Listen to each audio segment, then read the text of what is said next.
Hello friends, मैं मनीष कुमार स्वागत करता हूं आप सभी को ज्ञानदीप कोचिंग एमके में। जैसा कि फ्रेंड्स हम लोग पिछले क्लास में 1.2 का सारा प्रश्न उत्तर मैंने कर लिए थे और आज हम करेंगे 1.3 का प्रश्न उत्तर, जिसमें हम जानेंगे कि √3 अपरिमेय संख्या कैसे है, √5 अपरिमेय संख्या कैसे है। इसे जानने से पहले एक मैं प्रमेय पढ़ेंगे जिसके आधार पर यह सारा क्वेश्चन बनता है। ठीक है, तो ज्यादा विलंब ना करते हुए आज की क्लास स्टार्ट करते हैं। चलिए, प्रमेय 1.3 क्या बोल रहे हैं। ये प्रमेय बहुत ही आसान है जिसके आधार पे क्वेश्चन हम बनाएंगे। ठीक है, आइए पहले समझ लेते हैं प्रमेय। मान लीजिए कि P एक अभाज्य संख्या है। अभाज्य संख्या के मतलब क्या है?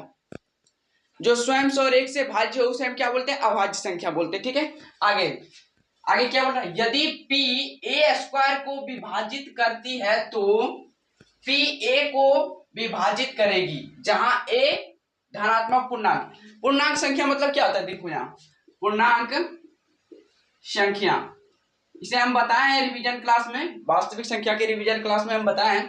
पूर्णांक संख्या क्या होता है? माइनस अनंत से लेकर प्लस अनंत तक जो संख्या रहता है उसे हम क्या बोलते हैं? पूर्णांक संख्या बोलते हैं। क्या बोलते हैं? पूर्णांक संख्या बोलते हैं। अब देखो यहाँ एक शब्द का प्रयोग हुआ है, धनात्मक पूर्णांक। धनात्मक पूर्णांक मतलब समझ रहे? यहां से यहाँ क्या हुआ? यहां तक ऋणात्मक पूर्णांक हुआ और यहां से यहाँ क्या हुआ? धनात्मक पूर्णांक हुआ। क्या? धनात्मक पूर्णांक। हमको लेने क्या बोल रहा है इस प्रमेय में? जहां a धनात्मक पूर्णांक है तो हम a का मान क्या रखेंगे? धनात्मक में रखेंगे। ठीक है, मान लेते हैं a बराबर, हम मान लेते हैं, क्या मान लेते हैं? 10 मान लेते हैं। ठीक है, ये भी तो धनात्मक पूर्णांक है। आप कुछ भी मान सकते हैं, 5, 7, 6, 5, जित आपको जो अच्छा लगे वो मान सकते हैं। ठीक है, तो हम a बराबर 10 ले लेते हैं और यहाँ फिर मान लीजिए कि P एक अभाज्य संख्या। अभाज्य संख्या जो एक से और स्वयं से भाज्य उसे क्या बोलते हैं? अभाज्य संख्या। मान लेते हैं P बराबर क्या मान लेते हैं? 5 मान लेते हैं। ठीक है, अब देखो, अब प्रमेय को अच्छा से पढ़ो, क्या बोल रहा है प्रमेय। मान लीजिए कि P एक अभाज्य संख्या, P एक अभाज्य संख्या मान लिए। यदि P a² को विभाजित करती है, P किसको विभाजित करती है? a² को विभाजित करती है, a² को विभाजित करती है। तो a का मान क्या है? 10 और इसका स्क्वायर है और नीचे क्या है? 5। अब देखो 100 आया और 5 कितना बार में कटेगा? 20 बार में कटेगा। तो यहाँ क्या बोल रहा है? यदि P a² को विभाजित करती है तो P a को भी विभाजित करेगी, यानी P किसको विभाजित करेगी? a को भी विभाजित करेगी। अब a का मान कितना है? 10 और P का मान कितना है? 5। कट के आया कितना? 2। ये प्रमेय हमको यही बता रहा है कि यदि P a² को विभाजित करती है तो P a को भी विभाजित करेगी। ठीक है, जिसके आधार पे हम बनाएंगे प्रमेय वाला, जैसे कि √5 और परिमेय संख्या कैसे है, इसी के आधार पे बनेगा। ठीक है, तो आइए हम पहले एक छोटा सा एग्जांपल देते हैं, उसके बाद हम बताएंगे। तो देखिए, हम अपने मन से दिए एक क्वेश्चन, सिद्ध कीजिए कि √3 एक अपरिमेय संख्या है। अब इसको हमें सिद्ध करना है कि √3 एक अपरिमेय संख्या कैसे है। ठीक है, तो हम यहाँ लिखेंगे, सबसे पहले यहाँ क्या बोल रहा है? परिमेय संख्या। परिमेय संख्या के हम ऑपोजिट मानेंगे। क्या मानेंगे? अपरिमेय संख्या के हम ऑपोजिट मानेंगे। क्या? परिमेय संख्या। तो लिखेंगे यहाँ माना इस तरह का क्वेश्चन इसी तरह बनता है। ठीक है, ऑपोजिट मान के चलेंगे। तो माना √3 एक क्या है? परिमेय संख्या। परिमेय संख्या है। अब परिमेय संख्या है तो क्या लिखेंगे? माना √3 परिमेय संख्या की परिभाषा क्या होता है? P/Q के रूप में है, उसे हम क्या बोलते हैं? परिमेय संख्या।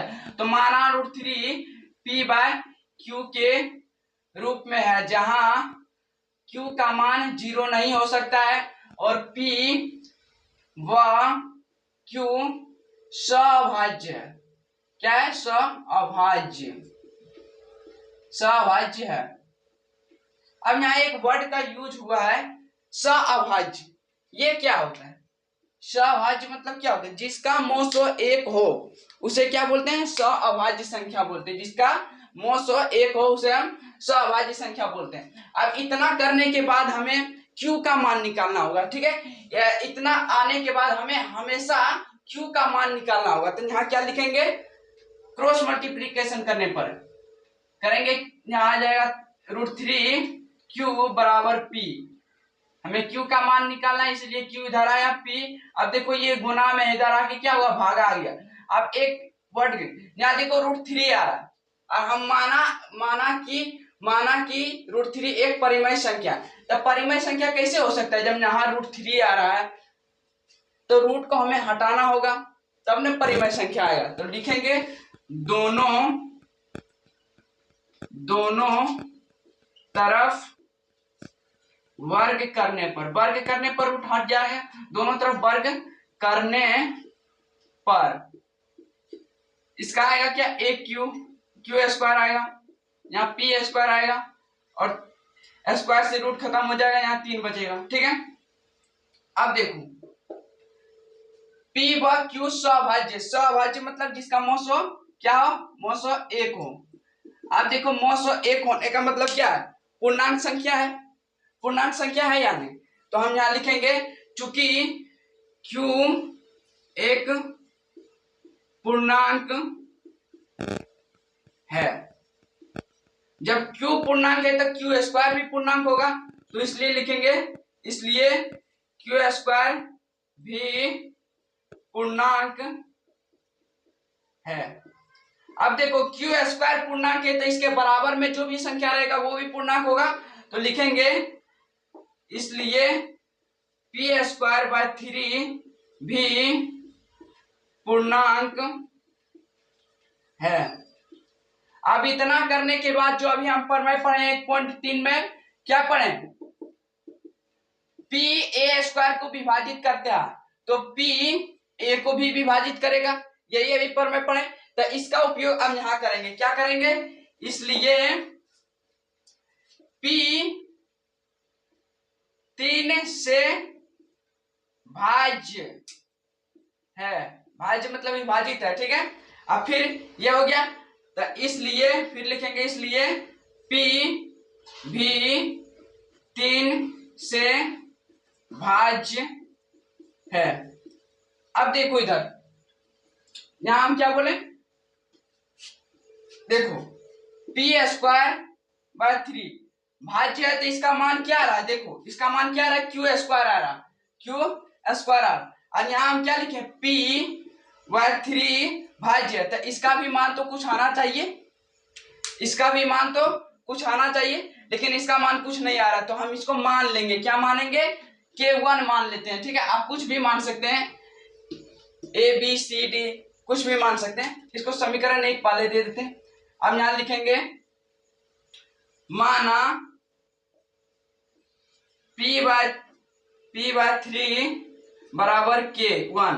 ठीक है, K1 जहां K1 एक पूर्णांक है। अब K1 पूर्णांक है, अब हमें क्या किसका मान निकालना होगा, K1 का मान निकालना है। जिस तरह हम यहाँ से Q का मान निकालें, इसी तरह हम यहाँ से निकालेंगे K1 का मान निकालेंगे। ठीक है, तो K1 का मान निकालने के लिए हम सबसे पहले क्या करेंगे, P का मान निकालेंगे। तो लिखेंगे माना नहीं, P का क्रॉस मल्टीप्लीकेशन करने पर, तो P बराबर आएगा 3K1। ठीक है, इसको समीकरण हम क्या मान लेंगे, 2 मान लेते हैं। ठीक है, अब आगे इधर बताते हैं, देखो क्या लिखेंगे, समीकरण 1 में P का मान रखने पर, समीकरण 1 क्या है, देखो Q² बराबर p²/3, तो समीकरण 1 क्या लिख देते हैं यहाँ, Q² बराबर p²/3। ठीक है, अब देखो हम क्या बोले, समीकरण 1 में p का मान रखने पर, तो समीकरण 1 में p का मान कहाँ है, देखो रखते हैं, p का मान क्या है, 3K1 है, तो यहाँ लिखेंगे Q² बराबर 3K1, इसका स्क्वायर है तो इसका स्क्वायर कर दिया, यहाँ 3 लिख दिया। ठीक है, अब देखो Q², 3 का स्क्वायर कितना हुआ, 9 होगा, अब K का स्क्वायर क्या है, K1 का स्क्वायर, K1 हो गया, K1 का स्क्वायर हो गया, अब बटे कितना है, 3 से 9 कट गया, यहाँ कितना आया, K1 Q² 3K1 आ गया। ठीक है, लेकिन अभी हम क्या बोल रहे थे, K1 का मान निकालना है, तो K1 का मान अब हम कैसे निकालेंगे, यहाँ से देखो इधर क्या है k1 क्यू स्क्वायर, ये इधर 3 है, गुना में इधर आके क्या हुआ भागा होगा, इधर क्या है k1 स्क्वायर आ गया, ठीक है। लेकिन अभी हम क्या माने k1 को, k1 के देखो एक पूर्णांक संख्या, तो यहाँ लिखेंगे चूंकि k1 एक पूर्णांक संख्या है। k1 को क्या माने एक पूर्णांक संख्या, तो k1 को एक पूर्णांक संख्या माने तो k1 का स्क्वायर भी पूर्णांक होगा, चूंकि अब यहां लिखेंगे चूंकि k1 का स्क्वायर भी पूर्णांक है, k1 का स्क्वायर भी क्या होगा पूर्णांक होगा। अब ये k1 का स्क्वायर पूर्णांक होगा तो इसके बराबर में भी जो संख्या रहेगा वो भी पूर्णांक होगा, तो लिखेंगे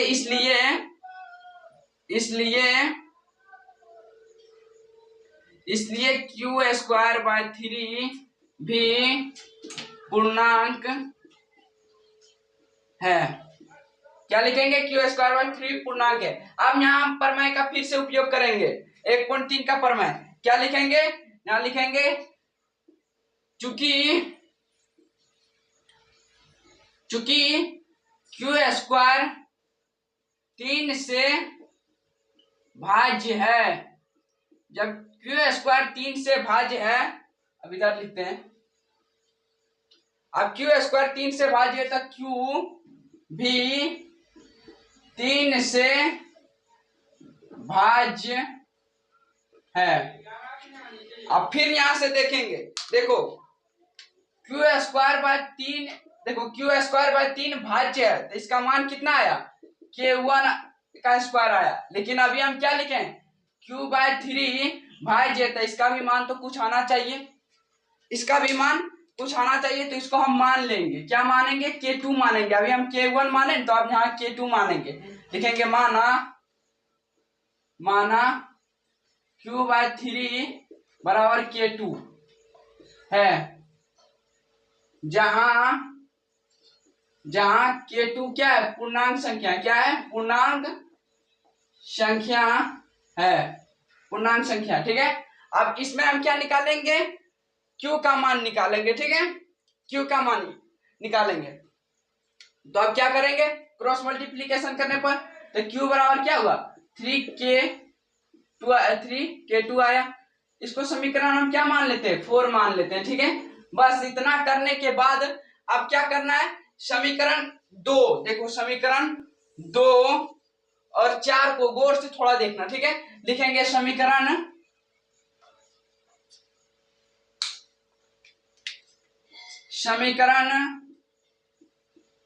2 व 4 से स्पष्ट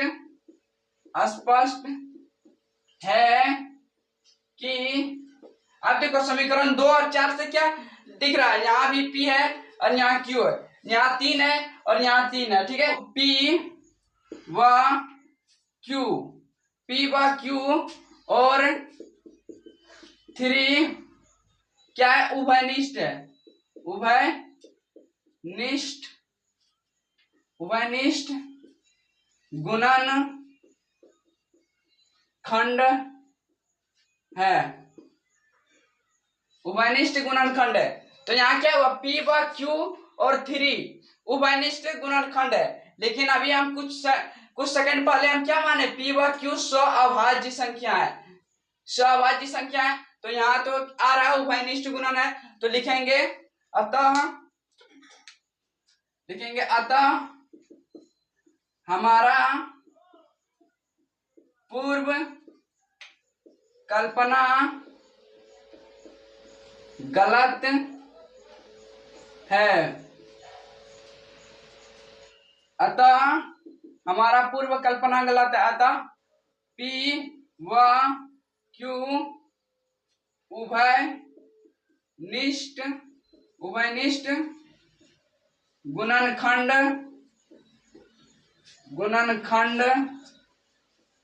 है। इतना लिखने के बाद लिखेंगे अतः हमारा पूर्व कल्पना गलत है, अतः P व Q उभयनिष्ठ गुणनखंड है। उसके बाद लिखेंगे इसलिए √3 एक परिमित अपरिमेय संख्या नहीं है,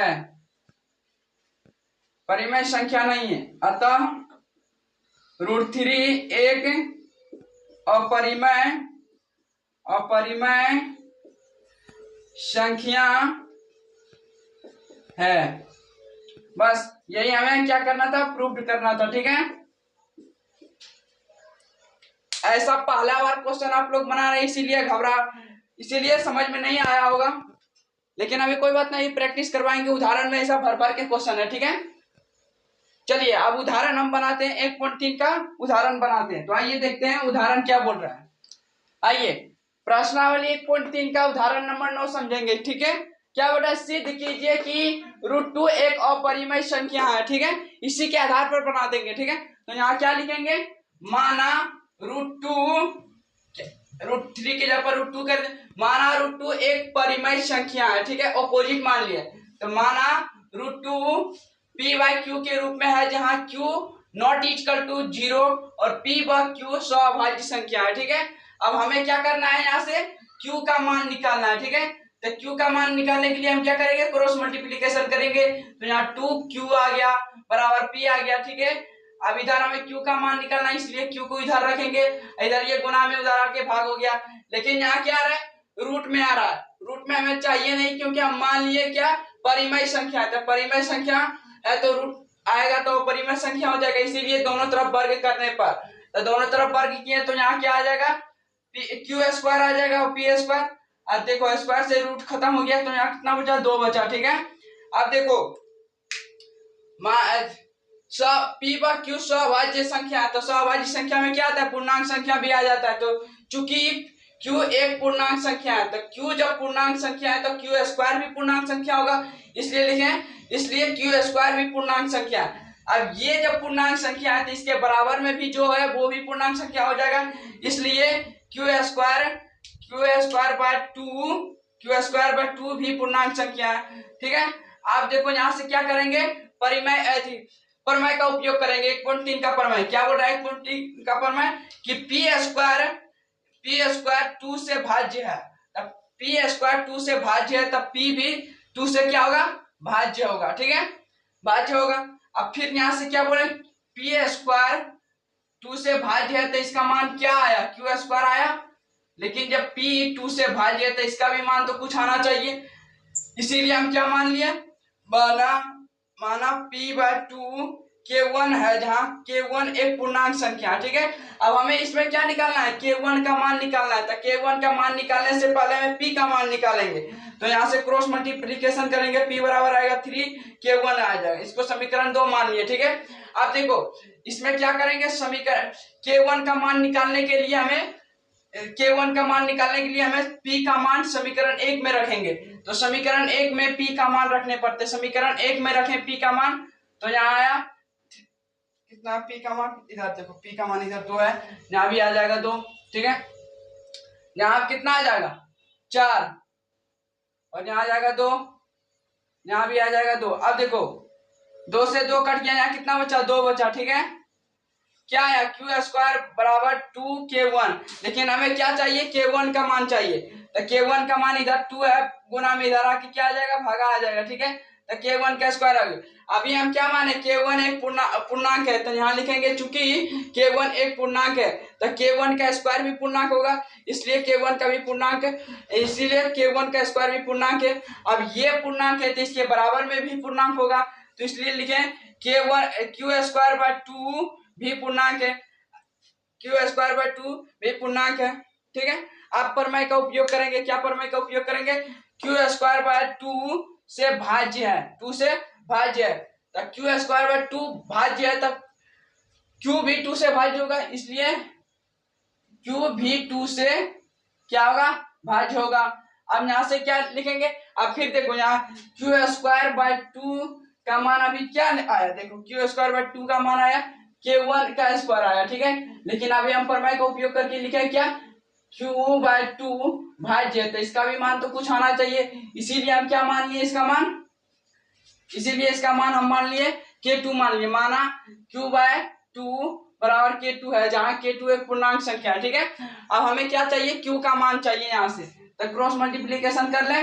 क्रॉस मल्टीप्लीकेशन कर लिए तो Q बराबर 2K2 आ गया। ठीक है, इसको समीकरण 4 मान लिया। अब देखो समीकरण 2 और समीकरण 4 से देखेंगे। समीकरण 2 व 4 से स्पष्ट है कि, अब देखो यहाँ देखो P है, यहाँ Q है, यहाँ 2 है और यहाँ 2 है, दोनों क्या है, 2 है। P व Q और 2 उभयनिष्ठ गुणन है। लेकिन अभी हम कुछ सेकंड पहले क्या माने, P व Q सभाज्य है, इसलिए लिखेंगे अतः हमारा पूर्व कल्पना गलत है। अतः P व Q उभयनिष्ठ गुणन है, इसलिए √2 एक परिमेय संख्या नहीं है, इसलिए अतः √2 एक अपरिमेय संख्या है। इसी तरह बनाना है। ठीक है, प्रैक्टिस हो जाएगा तो आगे पूरा क्वेश्चन बनेगा। ऐसा क्वेश्चन प्रश्नावली में पूरा है, जैसे कि अभी हम आगे बताते हैं इससे, इसके बाद कैसा इस टाइप का बहुत सारा क्वेश्चन है। तो चलिए इस क्वेश्चन को स्क्रीनशॉट लेना चाहते थे, चलिए आगे क्वेश्चन बताते हैं। प्रश्नावली 1.3 का उदाहरण नंबर 10 है। क्या बोल रहा है, दर्शाइए कि 5 माइनस √3 एक अपरिमेय संख्या है। इस टाइप का क्वेश्चन हम बोले ना अभी 5-6 को आएगा। जैसे कि अभी हम क्या बनाए, √2 वाला बनाए, एक √3 बनाए, और इस टाइप का आया, एक आया क्या 5√3 आएगा, एक और आएगा 5 प्लस √2, इसमें प्लस आ जाएगा, एक और आएगा 4√3 प्लस √3 और परिमेय संख्या, इन सबको सिद्ध करना है। ठीक है, फिलहाल तो ये वाला आया है, हम बता देते हैं। ये दोनों जो अभी बताएं इससे आसान है ये वाला। ठीक है, अब कैसे आसान है यहाँ देखते हैं। पहले क्या लिखेंगे, सबसे पहले अपरिमेय है तो हमें इसे क्या मानेंगे, ऑपोजिट मानेंगे। लिखेंगे माना 5√3 एक क्या है, परिमेय संख्या। क्या है, परिमेय संख्या है। अब परिमेय संख्या है तो इसका परिभाषा क्या होता है, माइनस P/Q के रूप में है, जहां Q नॉट इक्वल टू 0 है और P व Q क्या है, सभाज्य है। ठीक है, सभाज्य, इतना हम पहले भी लिखे तो और अभी भी लिखे। अब देखो उस क्वेश्चन में हम जैसे कि √3 का मान निकाल रहे थे P/Q, तो इसमें हम क्या निकाल रहे थे, Q का मान निकाल रहे थे। लेकिन इस टाइप का जब भी क्वेश्चन आएगा तो हमेशा रूट वाला को एक साइड करना है। ठीक है, तो इसमें रूट वाला को एक साइड कैसे करेंगे, देखो यार 5 है, रूट वाला को उधर हम भेजेंगे। ठीक है, इधर देखो P/Q है, प्लस में इधर आके क्या होगा, माइनस आ जाएगा। और देखो इधर क्या है, √3 है, प्लस में इधर आके क्या होगा, माइनस, एक साइड हो गया रूट वाला। अब क्या करेंगे, फिर यहाँ से एलसीएम ले लेंगे Q का, 5Q हो जाएगा, यहाँ P आ जाएगा। ठीक है, अब बराबर 3 आ जाएगा, बस इतना ही करना है। अब देखो क्या लिखेंगे यहाँ, चूंकि P बा लिखेंगे P/Q एक पूर्णांक है, क्योंकि सहभाज्य है, सहभाज्य में एक का मान आता है, इसलिए पूर्णांक हो गया ये। ठीक है, अब क्या लिखेंगे, इसलिए 5Q माइनस P भी क्या है, पूर्णांक है। अब देखो एक चीज अब यहाँ दिख रहा होगा, ये देखो 5Q माइनस P बटे है क्या, Q है, ये P/Q के रूप में नहीं दिख रहा है। हाँ, तो P/Q के रूप में है तो ये क्या हो गया, परिमेय संख्या, इसलिए लिखेंगे, इसलिए 5Q माइनस P/Q एक क्या है, परिमेय संख्या। क्या है, परिमेय संख्या है। लेकिन 5Q माइनस P/Q परिमेय संख्या, लेकिन ये क्या आ रहा है, अपरिमेय संख्या आ रहा है। ठीक है, तो लिखेंगे चूंकि √3 एक अपरिमेय संख्या है। इसके बाद इधर लिख देते हैं, इतना लिखने के बाद लिखेंगे अतः हमारा पूर्व कल्पना गलत है, क्योंकि लिखेंगे क्योंकि 5Q माइनस P/Q एक परिमेय संख्या है, लेकिन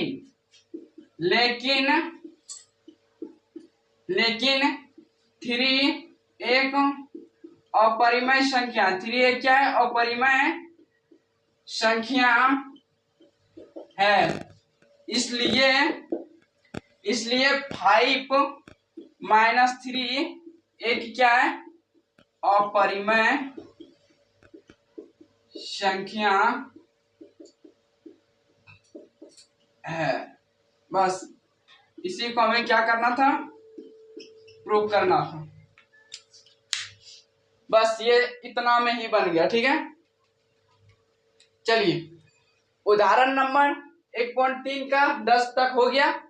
अब इसके आगे है प्रश्नावली, तो प्रश्नावली हम कल बताएंगे। आज के लिए इतना प्रैक्टिस करने के लिए। ठीक है, जो चैनल पर नया है वो चैनल को सब्सक्राइब कर दीजिए और अपने दोस्तों के पास भी भेजिए ताकि उन्हें पता चले कि रिवीजन क्लास स्टार्ट हो गया। ठीक है, तो आज के लिए इतना ही।